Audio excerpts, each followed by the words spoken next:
Hi, writers. Can writing make us happier? Well, let's look at a group of engineers, not the most expressive writerly group of humans that you've ever thought of, probably. But here's an article about a study about a bunch of engineers that got fired, okay? The engineers who wrote down their thoughts and feelings about losing their jobs reported feeling less anger and hostility toward their former employer. They also reported drinking less. There's a plus. 8 months later, less than 19% of the engineers in the control group were reemployed full time, compared with more than 52% of the engineers in the expressive writing group. Way to go, engineers. That's really compelling stuff. I'll include the link to that article underneath this YouTube. But I have observed this again and again, that if I write, especially if I dive deep into my feelings and or the feelings of my fictional characters, who are, of course, versions of myself, um, I feel better. I feel like some kind of outflow is in place of me and my more painful emotions. They're being processed in a way. And several students have compared my classes to therapy, which I take as a compliment because it's a lot less expensive and also more fun because you're with people. Which brings me to my next point, which is the big myth about the artist in the garret alone, subsisting on burned coffee and cigarettes and bourbon is flawed. Let's just say it's flawed. It doesn't conduce, in my experience, to great writing, and it certainly doesn't conduce to happiness. It conduces to weird possessiveness of one's material. It conduces to jealousy. It conduces to a lot of very strange mind states. On the other hand, imagine a group of women doing their laundry at some riverside in the olden days, right? Laughing away, telling stories, mocking, themselves and laughing, and then going home fortified by that. That's kind of how my classes feel, except we're not doing laundry at the same time usually. But it is a small group of people who come together and share their stories. It is more writerly than doing your laundry and just gossiping, really. I give prompts and guidance so that you are actually working on your craft as a writer. However, the way we share is kind of communal and fun. And that emboldens people, it empowers people, it gives us a web of intimacy that is really priceless. And really just the act of taking the class has been reported in my very anecdotal research to really make people's lives better. Let's join a group of my students who stayed late after a 4-week class. This is after just 4 weeks together. Not the whole class stayed, but just a few did. And we were talking about how it had helped us. And, they came back with some pretty awesome feedback that it really helped them a lot. It helped them feel less isolated. It helped them process a recent breakup. It helped them feel like their writing wasn't just crap. So let's go and listen to them. And by the way, if you want to take a free class with me, there's a link down there called Writing for Mortals. And it's a automated class so you can take on your free time. Okay, let's listen into one of my recent classes. I'm always interested in what I write when I'm in your class. And that is not always the case when I am not writing in your class. Like, I have never been like, God, this is a piece of shit, and while I'm on a class with you. I have felt that way when I've been trying to write not on a class with you.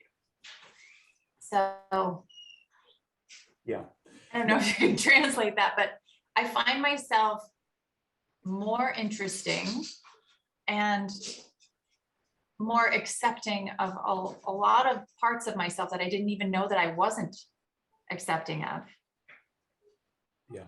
When I write them and read them and am heard by a group of compassionate writers. I do feel like I turned a corner around writing in the course of this, while this course has been going on. I feel like like I can believe that I might write a book. I can actually believe that that's a possibility now, which it really was not before. So that's a big, that I am very grateful about that, because I was like, I don't know what to do about this idea for a book that's in me. I don't think I could give it up. But also I couldn't believe that I could write it. So it's a real relief. Wow, that is so great. I had no idea. Yay. Yeah, there's something very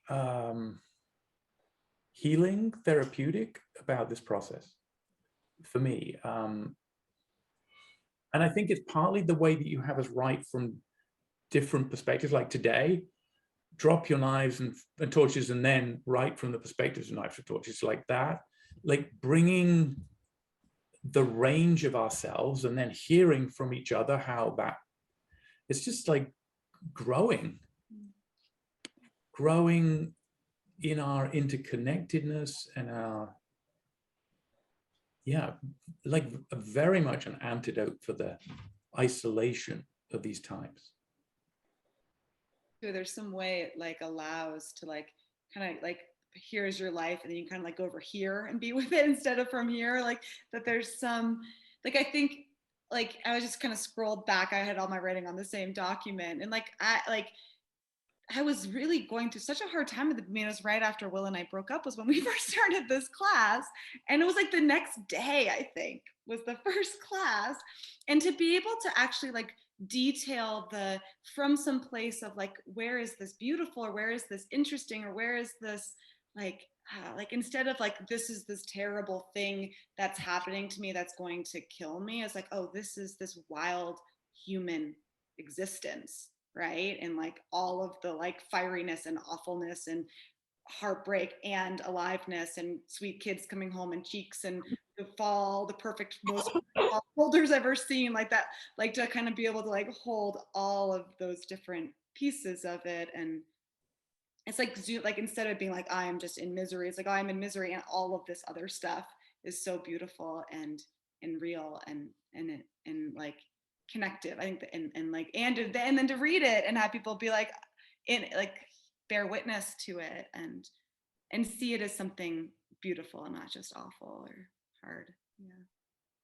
Well, you're a therapist too by training, right? So it's all about normalizing people's experiences. Yeah. And I feel like you may have done a lot of work about normalizing a pretty tough breakup in this class. In some way, you've sort of spiced up my deeply stable married life because of me that are going through that kind of thing in other ways in my life, you know? So I think we all, by sharing the stuff that's raw, we kind of help calm each other down about life. Yeah. It's like there's this potential for acceptance. I mean, I think a big part of like my whole life approach right now is like accepting all of it and like being in just like, oh, I get to be as like wild as I want to be, and it's actually fine, and I get to be as exposed as I want to be, or like there's some just like permission and acceptance, and I think writing really helps with for me.